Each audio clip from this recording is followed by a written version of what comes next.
जी अस्सलाम वालेकुम, क्या हाल है? सब लोग खैरियत से हैं? आज बहुत सारी खबरें हैं और बदकिस्मती या खुशकिस्मती से ये सारी खबरें इमरान खान साहब से रिलेटेड हैं और जाहिर है फिर उस पर बात तो आज होगी। एक तो कल रात इमरान खान साहब की जेल में, अडयाला जेल में छापा पड़ा और वो छापा पड़ा हाईएस्ट लेवल पे। उसमें क्या हुआ और क्या क्या तब्दीलियां वहां पे की गई, ये हम आपको आज के व्लॉग में बताएंगे। और उसके साथ साथ इमरान खान साहब ने 4 मुतालबात कर दिए हैं और मैं पहली मर्तबा इन 4 मुतालबात के साथ इत्तफाक करता हूँ और मैं समझता हूँ कि इमरान खान साहब के ये चारों मुतालबे पूरे होने चाहिए।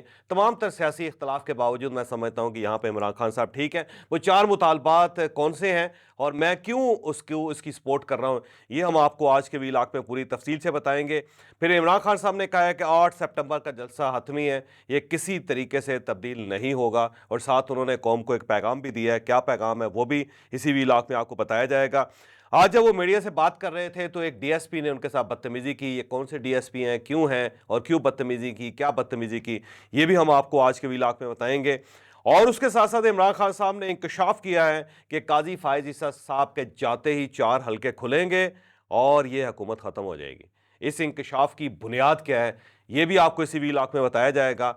और आज इमरान खान साहब एक डिप्टी सुपरिटेंडेंट के साथ लड़ पड़े, क्यों लड़े, ये भी एक बड़ी कहानी है जो इसी व्लॉग में आपको बताई जाएगी।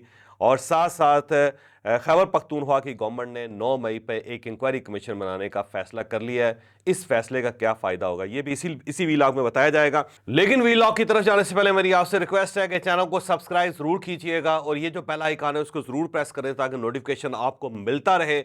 और यही वो सपोर्ट है, यही वो तावन है जो आप हमारे साथ कर सकते हैं। हम सबसे पहले इमरान खान साहब के 4 मुतालबात की तरफ जाते हैं और मैं इन मुतालबात को मुकम्मल सपोर्ट कर रहा हूं और मैं ये समझता हूं कि इमरान खान का ये हक है और उन्हें ये हक मिलना चाहिए। इमरान खान साहब ने आज 4 मुतालबे किए जय साहब से। पहला मुतालबा उनका ये है कि मेरे बच्चों के साथ बात नहीं करवाई जाती, मेरी बात करवाई जाए। ये मुतालबा इमरान खान साहब का बजा है और अगर जेल मैनुअल इजाज़त देता है, जो मेरा ख्याल है देता है, तो इमरान खान साहब को इस हक से महरूम रखना बड़ी ज़्यादती है। उनका दूसरा मुतालबा ये था कि मुझे किताबें दी जाएँ, मैं किताबें पढ़ना चाहता हूँ और मुझे किताबें फ़राहम नहीं की जाती। मेरा ख़्याल है इमरान खान साहब का हक़ है कि उनको किताबें दी जाएँ और उनकी मर्ज़ी की किताबें दी जाएँ ताकि वो अपने मुताले की आदत को जारी रख सकें। कोई दुनिया की ताकत किसी शख़्स को मुताले से बाज़ नहीं रख सकती और अगर उन्हें इस हक़ से महरूम रखा जा रहा है तो ये इनके साथ ज़्यादती है। तीसरा उन्होंने कहा कि मुझे एक्सरसाइज़ के लिए डंपल चाहिए और साथ ही उन्होंने ये ऑफ़र की कि अगर आप ये महसूस करते हैं कि मैं इन डंपल्स को मिसयूज़ कर सकता हूं तो पुलिस वाले या जेल हुकाम खुद आएँ, डंपल लेकर आएँ, 15 मिनट मुझे दें, मैं उनके साथ एक्सरसाइज़ करूँ और उसके बाद वो डंपल लेके वापस चले जाएँ। मेरा ख़्याल है ये मुतालबा भी बजा है। दुनिया की हर जेल के अंदर हर कैदी को ये सहूलत हासिल होती है कि वो एक्सरसाइज कर सके। अगर कैदी को एक्सरसाइज नहीं करने दी जाएगी तो अपने आप को सेहतमंद कैसे रख सकेगा? तो मेरा ख्याल है ये इजाज़त भी इमरान खान साहब को मिलनी चाहिए। चौथा उनका मुतालबा ये है कि मैं मुलाकात की जो लिस्ट देता हूँ उसमें 6 नाम होते हैं, उसमें 2 को अंदर आने देते हैं, 3 को बाहर बिठा देते हैं, 1 को कैंसिल कर देते हैं। मेरा ख्याल है ये भी ज़्यादती है। अगर इनको ये हक हासिल है तो फिर इन्हें ये हक पूरा मिलना चाहिए, इनके साथ ये ज़्यादती नहीं होनी चाहिए। इमरान खान साहब के साथ तमाम तर सियासी इख्तलाफ के बावजूद मैं ये समझता हूँ कि उनके चारों मुतालबात बजा हैं और ये मुतालबे पूरे होने चाहिए, उन्हें ये हक ज़रूर मिलने चाहिए। अब हम आगे की तरफ आते हैं। आज इमरान खान साहब जब मीडिया के साथ बात कर रहे थे तो वहाँ पे एक डीएसपी है, उनका नाम ताहिर शाह है, वो वहाँ पे साथ खड़े थे। वो पहले से ही वहाँ पे खड़े होते हैं और रेगुलर बेसिस पे वो इमरान खान साहब की निगरानी करते रहते हैं। लेकिन आज जब वो बात कर रहे थे तो उन्होंने इमरान खान साहब को रोकने की कोशिश की, जिसमें इमरान खान साहब उनके साथ उलझ पड़े और इमरान खान साहब ने उनका हाथ झटक के उनको साइड पे करके मीडिया के साथ बात करनी शुरू कर दी और वो मीडिया के साथ बात करते रहे और ताहिर शाह साहब उन्हें रोकते रहे, जिस पे जो खवातीन थी उनकी वो देख के बड़ी परेशान हुई। बल्कि उनकी इमरान खान साहब की जो बहनें हैं उन्होंने बड़ा एहतजाज किया कि जज साहब ये क्या हो रहा है, इनका हक है और इन्हें इस हक से महरूम क्यों किया जा रहा है। और साथ साथ उन्होंने जो ताहिर शाह साहब हैं उनको बुरा भला भी कहना शुरू कर दिया। गो ताहिर शाह साहब तक शायद ये बात ना पहुंची हो, लेकिन बहरहाल रिपोर्टर्स ने महसूस ये किया कि उनकी जो बहनें इमरान खान साहब की वो ताहिर शाह साहब के साथ उलझने की कोशिश कर रही है। तो ताहिर शाह साहब का जो आज रवैया था वो इमरान खान साहब के साथ सख्त था, जो ये बता रहा है कि इमरान खान साहब के ऊपर जो सख्तियां हैं उसके अंदर इजाफा होता चला जा रहा है। कल रात अडयाला जेल के अंदर एक छापा भी मारा गया और ये छापा आईजी जेल खाना जात ने मारा और वहाँ पे जाके उन्होंने इमरान खान साहब के ऊपर जो अमला तैनात था उसको बुला के पूछा, फिर वहाँ पे इमरान खान साहब के सेल का जायज़ा लिया, फिर वो एनवायरनमेंट सारा देखा और साथ ही वहाँ पे 3 डिप्टी सुपरिटेंडेंट चेंज कर दिए गए और अब ये ऐसे लोग लेके आए गए हैं जिनके बारे में ये सिक्का बंद इतलात हैं कि ये बड़े सख्त मजाज हैं, ये किसी को कोई सपोर्ट नहीं करते, बल्कि जिस जिस जेल के अंदर ये रहे हैं वहाँ पे कैदियों ने अपने कानों को हाथ लगाया है और झोलियाँ फैला फैला के दुआएं की हैं, या परवरदिगार इनको किसी जगह ले जाओ। तो अब उन तीनों को एक जगह इकट्ठा करके अडयाला जेल भेज दिया गया और मेरा ख्याल है आने वाले दिनों में इमरान खान साहब के लिए सख्तियों का एक नया दरवाज़ा खुलेगा। तो ये एक मैसेज है इमरान खान साहब के लिए कि अब शायद आपको को बहुत ज़्यादा रायतें ना मिल सकें, वो जो सहूलतें पहले मिलती थी वो ना मिले। इमरान खान साहब ने आज इस चीज़ का एतराफ़ भी किया कि क्योंकि मोहम्मद अकरम मुझे मेरे बेटों से बात करवा देता था तो इस वजह से उसको गायब कर दिया गया और अब जो नए सुपरिटेंडेंट आए हैं, डिप्टी सुपरिटेंडेंट आए हैं, वो मेरी बात नहीं करवा रहे और अगर इन्होंने भी किसी दिन टेलीफोन पे मेरे बेटों के साथ बात करवा दी तो इन्हें भी इसी तरह फारिग कर दिया जाएगा या फिर इन्हें अगवा कर लिया जाएगा। तो इमरान खान साहब को जो पहले सहूलतें हासिल थी, मेरा ख्याल है अब उनका रास्ता बंद हो गया है और उसके ऊपर मजीद सख्तियों के ऊपर सख्तियां जो है वो होती चली जा रही हैं, जो आने वाले दिनों में इमरान खान साहब को मजीद तकलीफ पहुंचाएंगे। और साथ ही इमरान खान साहब ने रिपोर्टर से कहा है कि जब बाहर जाके बताएं कि जो 8 सितंबर का जलसा है वो हर सूरत होगा, बल्कि आवाम को बताएं कि वो अपने घरों से निकलें और निकल के आके इस जलसे को कामयाब करें, क्योंकि ये इस गवर्नमेंट जो फार्म 47 की गवर्नमेंट है उसके खिलाफ एक ऐलान जिहाद होगा।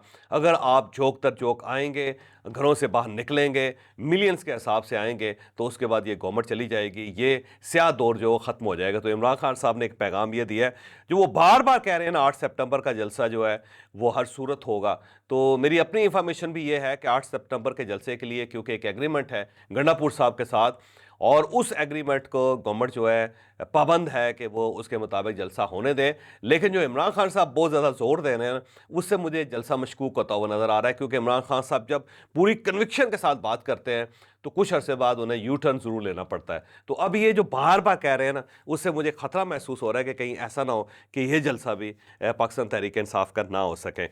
आज इमरान खान साहब ने यह कहा कि काजी साहब के जाते ही, यानी काजी फायज ईसा साहब के जाते ही 4 हल्के खुलेंगे और ये गवर्नमेंट फारिग हो जाएगी। वो बार बार ये कह रहे थे और उनका ये कहना था कि काजी फायज ईसा साहब जो एक साजिश है और इनकी वजह से हमारी जो गवर्नमेंट है वो नहीं बनने दी गई, हमारा मैंडेट चोरी कर लिया गया, हमारा एक एक एमएनए उससे 70 हज़ार वोट एक्स्ट्रा हासिल किए थे, लेकिन काजी फायज ईसा साहब और इलेक्शन कमीशन की वजह से उन सबको हरा दिया गया और फार्म 47 के तहत एक गवर्नमेंट बना दी गई। साथ उनका ये भी कहना था कि ये हर चीज़ मेरे ऊपर डाल दी जाती है कि मेरी वजह से दहशतगर्दी हो रही है पाकिस्तान में। क्या बलूच जो वोल्ट कर रहे हैं या लड़ रहे हैं, क्या वो हमारी वजह से लड़ रहे हैं? क्या बॉर्डर के ऊपर जो दहशतगर्दी हो रही है क्या वो हमारी वजह से हो रही है? क्या कच्चे के जो डाकू हैं क्या वो डाके हमारी वजह से मार रहे हैं? और ये जो स्ट्रीट क्राइम्स के अंदर इजाफा हो रहा है क्या ये हमारी वजह से हो रहा है? और फिर वो बार बार ये कहते हैं कि ये बेसिकली जो कुछ पाकिस्तान के अंदर हो रहा है इसका बहरहाल नुकसान एस्टैब्लिशमेंट को होगा और एस्टैब्लिशमेंट को चाहिए कि इस गवर्नमेंट को चलता करे और जिनका मैंडेट है उनके हवाले करे ताकि ये सिस्टम जो है वो चल सके। अब इमरान खान साहब की वही ख्वाहिश है कि काजी फायज ईसा साहब के पास जाएंगे, उसके बाद जस्टिस मंसूर अली शाह साहब आएंगे और वो फौरी तौर पे एक जुडिशल कमीशन बनाएंगे और फिर वो इलेक्शन कमीशन को बुला के फिर वो हल्के खुलवाएंगे। जब हल्के खुलेंगे तो उसके बाद ये गवर्नमेंट अपने पाँव पे कायम नहीं रह सकेगी। इमरान खान साहब का अपना ये ख्याल है, बल्कि पूरी पाकिस्तान तहरीक इंसाफ का यही ख्याल है कि बस काजी फायज ईसा साहब के जाने की देर है और उसके बाद ये पूरा सिस्टम तब्दील हो जाएगा। तो ज़्यादातर उम्मीदें इमरान खान साहब की जस्टिस मंसूर अली शाह साहब के साथ वाबस्ता हैं। अल्लाह करे कि इमरान खान साहब की ये ख्वाहिशात पूरी हों, लेकिन मुझे ये ख्वाहिशात पूरी होती हुई नज़र नहीं आ रही, क्योंकि इस दौरान अगर 6 जजेस का और इजाफा हो जाता है और यहाँ पे 23 जजेस हो जाते हैं और फिर तो ज़ाहिर है पूरी हैयत बदल जाएगी सुप्रीम कोर्ट ऑफ पाकिस्तान की। दूसरा, अगर हुकूमत काजी फायज ईसा साहब को किसी तरह बरकरार रख पाती है या इनको एक्सटेंशन देने में कामयाब हो जाती है या पूरा सिस्टम जो है उसको रीवैम्प करने में कामयाब हो जाती है, तो फिर भी ये ख्वाहिश मेरा नहीं ख्याल कि इमरान खान साहब की कामयाब हो सकेगी। और ये सारी चीज़ें भी अगर हो जाएं तो जस्टिस मंसूर अली शाह साहब बड़े शानदार आदमी, इसमें कोई शक नहीं है, और हमेशा वो कानून के मुताबिक फैसले करते हैं। तो क्या जस्टिस मंसूर अली शाह साहब से ये तवक्को की जा सकती है कि वो एक सियासी जमात को सपोर्ट करने के लिए ऐसा फैसला करेंगे जिससे पूरा सिस्टम ही रिवैम्प हो जाए, पूरा सिस्टम ही चेंज हो जाए। तो मेरा नहीं ख्याल कि जस्टिस मंसूर अली शाह साहब अपने ऊपर ये इल्ज़ाम आने देंगे कि उन्होंने किसी एक सियासी जमात को सपोर्ट की थी और उसकी वजह से पाकिस्तान के अंदर कुछ नई चीज़ें ही सामने आ गई। तो इस लेवल तक मेरा नहीं ख्याल कि सुप्रीम कोर्ट ऑफ पाकिस्तान जाएगी। ये क्योंकि गलतियाँ इमरान खान साहब की अपनी हैं और पाकिस्तान तहरीक इंसाफ की हैं, तो इन गलतियों का अजाला भी पाकिस्तान तहरीक इंसाफ ने खुद करना है। वो जिस लेवल पे इस जंग को ले गए हैं, मेरा नहीं ख्याल कि उससे को पाकिस्तान तहरीक इंसाफ को अब को खास फायदा हो सकता है। टेम्परेचर डाउन करें, मामलात को सेटल करें और फिर एक सिस्टम के अंदर रहने का फैसला करें, फिर जाके मामला सेटल हो सकते हैं। इस तरह अगर ये टेम्परेचर बढ़ाते चले जाएंगे तो मेरा नहीं ख्याल कि एस्टैब्लिशमेंट पीछे होगी या सुप्रीम कोर्ट ऑफ पाकिस्तान अपनी क्रीज से बाहर जाके पाकिस्तान तहरीक इंसाफ को फ़ायदा पहुंचा सकेगी। और अगर वो फ़ायदा पहुंचा भी दिया गया तो मेरा नहीं ख्याल कि उस फैसले को या उस फ़ायदे को मटीरियलाइज होने दिया जाएगा। तो मज़ीद क्यास फैलेगा, मज़ीद कन्फ्यूजन फैलेगी, मज़ीद इमरान खान साहब के ऊपर सख्तियाँ आएंगी। तो सबसे बेहतरीन तरीका यही है कि दरमियान का रास्ता निकालें, निगोशिएट करें और फिर मामलात को आगे लेके जाएं। आज इमरान खान साहब ने मोहम्मद अकरम जो डिप्टी सुपरिटेंडेंट हैं, जो गायब हैं, मिसिंग हैं, उनके बारे में कहा कि उन्हें अगवा कर लिया गया है। और साथ ये जब इनसे पूछा जाता है कि वो कहाँ गया तो वो ये कहते हैं कि किसी लड़की के साथ भाग गया, जो बड़ी ज़्यादती है और उसके साथ बड़ी ज़्यादती है। वो बड़ा शानदार आदमी था और इस तरह उनके साथ करना जो है ना ठीक। यहाँ पे एक और ख़बर भी आई कि उनकी जो बीवी है, जो अहलिया है उनकी, वो ज़ाहिर उनको एक सरकारी क्वार्टर मिला हुआ था और उन्हें ये नोटिस दे दिया गया है कि फौरी तौर पे वो सरकारी क्वार्टर खाली कर दें और अपने किसी घर का बंदोबस्त करें। और यहाँ पे नोटिस भी मोहम्मद अकरम की जो अहलिया है उसको मिल गया है कि वो घर जो सरकारी है उसे फौरी तौर पे खाली करें। तो मोहम्मद अकरम के ऊपर भी मुझे लगता है कि बहुत बुरा वक्त आया हुआ है और ये बुरा वक्त जो है वो इमरान खान साहब की वजह से आया है। इमरान खान साहब ना उनको इस्तेमाल करते तो वो बेचारा नौकरी कर रहा होता और उनकी अहलिया इस तरह दर बदर ना होती है, उसकी फैमिली इस तरह दर बदर ना होती। तो इमरान खान साहब का साया पड़ने की देर थी। मोहम्मद अकरम साहब भी मिसिंग हो गए और उसके साथ जो कुछ उनके ख़ानदान के साथ हो रहा है वो भी सबके सामने। और ये जो बार बार इमरान खान साहब मोहम्मद अकरम का जिक्र करते हैं तो मुझे लगता है कि उसके ऊपर मज़ीद सख्तियाँ बढ़ती जा रही है बेचारे के ऊपर। अगर वो वाकई मिसिंग है तो उसका जो दौरानिया है मिसिंग होने का, मेरा ख्याल है उसके अंदर इजाफा होता चला जा रहा है। इमरान खान साहब को चाहिए कि अगर वो वाकई मोहम्मद अकरम के साथ कोई हमदर्दी रखते हैं तो खामोश रहें, बहुत ज़्यादा एडवोकेसी उसकी ना करें। अगर आप बहुत ज़्यादा उसका नाम लेंगे तो उस बेचारे का तो कुछ नहीं बचेगा। तो इमरान खान साहब को ये इस चीज़ का ख्याल भी रखना चाहिए। इमरान खान साहब ने आज एक खबर की तरदीद कर दी। उन्होंने ये कहा कि मैंने कतई ये नहीं कहा कि मेरे वो तमाम लीडर जो ज़ेर ज़मीन हैं, जो छुपे हुए हैं, जो रूपोश हैं, वो सामने आएँ, गिरफ्तारी दें और सिस्टम के अंदर बैठें और सख्तियाँ बर्दाश्त करें। मैंने बिल्कुल ऐसा नहीं कहा, ये खबर गलत है। तो उन्होंने इस खबर को फेक न्यूज़ डिक्लेयर कर दिया है जो कल सब लोगों ने की है और हमने भी इसके ऊपर भी इलाक किया था कि इमरान खान साहब की तरफ से ये खबर आई। तो इमरान खान साहब ने इसकी तरदीद कर दी। लेकिन अब ये सोचने की बात है कि ये खबर रिलीज़ किसने की थी। मेरा ख्याल है पाकिस्तान तहरीक इंसाफ को इसके ऊपर तहकीकात करनी चाहिए क्योंकि ये खबर पाकिस्तान तहरीक इंसाफ के अपने लोगों ने दी थी और वो बाकायदा पाकिस्तान तहरीक इंसाफ के बहुत सारे पेजेस के ऊपर चलती रही और वहाँ से ये खबर गर्दिश करते करते कन्वेंशनल मीडिया और फिर सोशल मीडिया के ऊपर आई। तो ज़रा अपनी चारपाई के नीचे डांग फेर के देखें कि ये कौन साहब हैं जो ये खबरें फैला रहे हैं पार्टी के अंदर से और उनका मकसद क्या है। क्या उनका मकसद सिर्फ ये है कि ये जो हमाद अज़हर साहब मौजे कर रहे हैं इनकी मौजें ख़त्म हो या वो पार्टी से फारग हो या फिर वो आके जेल में इमरान खान साहब के साथ बैठे। तो ये कौन साहब है जो ये खबरें फैला रहे हैं। पार्टी को चाहिए कि ज़रा जायज़ा लें। आज इमरान खान साहब ने डिप्टी सुपरिटेंडेंट को भी छाड़ दिया। उसकी वजह ये थी कि इमरान खान साहब ने रोस्ट्रम पे आके जज साहब से कहा कि जज साहब आपने मुझे ये इख्तियार दिया था कि मैं अपने बेटों के साथ बात कर सकता हूं, बल्कि आपने डायरेक्शन दी थी जेल हुकाम को कि मेरे बेटों के साथ बात करवाई जाए, लेकिन मेरे बच्चों के साथ बात नहीं करवाई जाते। तो जज साहब ने डिप्टी सुपरिटेंडेंट को बुलवाया, उनसे पूछा कि हाँ भाई आए सीधा हो। तो वो आके रोस्ट्रम पे खड़े हो गए। उनसे पूछा गया कि क्या आप इनकी इमरान खान साहब की बात क्यों नहीं करवाते। तो डिप्टी सुपरिटेंडेंट ने कहा कि जनाब हम जब भी उनको फ़ोन करते हैं, इनके बच्चों को, तो वो आगे से दस्तयाब नहीं होते, वो अटेंड नहीं करते फ़ोन। तो जब कोई शख्स अटेंड ही नहीं करेगा फ़ोन तो हम बात कैसे करवा सकते हैं। तो इस पर इमरान खान साहब गुस्से में आ गए और उन्होंने डिप्टी सुपरिटेंडेंट से कहा कि ओए तुम पढ़े लिखे आदमी हो, तुम इस किस्म की बात क्यों कर रहे हो, जब क्यों झूठ बोल रहे हो तुम जज साहब के सामने। तो उन्होंने कहा जज साहब ये बिल्कुल झूठ बोल रहे हैं, इन्होंने कभी ये मेरी बात करवाई ही नहीं है और इनको कहें। तो जज साहब ने कहा कि भाई आप इमरान खान साहब की इनके बेटों के साथ बात करवाएं, लाजमी करवाएं। तो कहा गया। तो अब डिप्टी सुपरिटेंडेंट साहब जो है ना, मेरा ख्याल है उनका जवाब सुबह से बड़ा दिलचस्प है। मैं कहा जी जब भी फ़ोन करते हैं तो बेटे दस्तयाब ही नहीं होते। वैसे सरकार भी क्या चीज़ होती है कि जब उसके पास जवाब होते हैं इस किस्म के और वो जवाब पेश करती है तो दूसरा आदमी हंसने के अलावा कुछ नहीं कर सकता, क्योंकि इसका कुछ जवाब तो हो नहीं सकता। ज़ाहिर है जब फ़ोन करेंगे दूसरी साइड से कोई बंदा फ़ोन नहीं उठाएगा, तो ये तो कहा जा सकता है।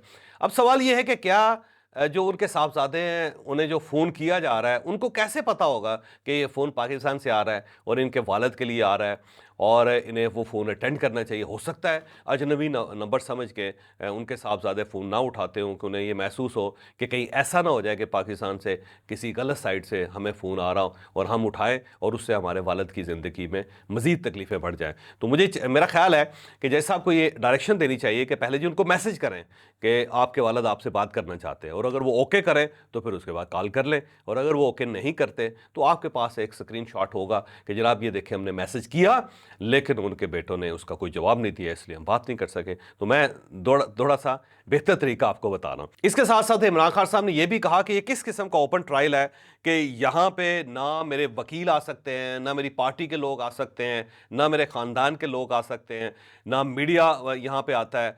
जितने मीडिया के लोग हैं उनमें से चंद लोगों को अंदर भेजा जाता है, बाकी सबको भिजवा दिया जाता है।